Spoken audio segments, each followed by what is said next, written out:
Bonjour, Jean-Louis Boitia, auteur de Les trois vies du docteur Gourbert, que je vais vous présenter en quelques mots.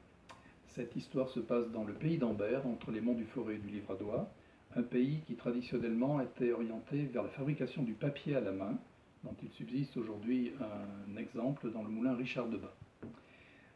Pierre Gourbert est le dernier descendant d'une famille de papetiers très célèbre, donc les Gourbert, qui va faire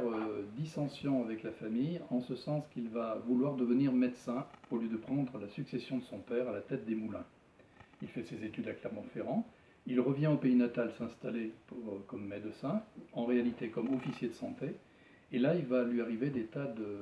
d'ennuis en quelque sorte, en ce sens où il va se heurter dans sa ville natale au pouvoir des guérisseurs et on va dire, des charlatans de l'époque qui soignaient de façon tout à fait illégale les gens. Et lui, il va vouloir imposer la médecine traditionnelle et va se heurter donc à tous ces gens-là qui vont lui faire des ennuis. Par ailleurs, il va se marier avec une fille de la bourgeoisie locale et va survenir tout à fait par hasard dans son couple une fille qu'il avait eue lorsqu'il était étudiant à Clermont-Ferrand,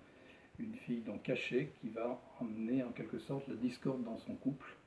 et donc va lui attirer également pas mal de ressentis de la part de sa clientèle. Donc c'est l'histoire de ce personnage qui va par monts et par vaux à la rencontre de ses patients, des paysans en général, mais aussi des gens de la bourgeoisie, et qui va croiser tous les événements qui se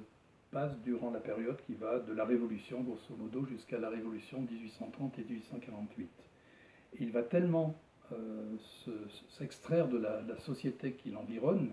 par son attitude atypique, et bien qu'il va avoir l'idée de se retirer dans un lieu isolé pour finir ses jours. Il va construire le château de Noirat, qui le distingue évidemment de tous ses confrères et qui va lui permettre d'aller vers son idéal de solitude et de recueillement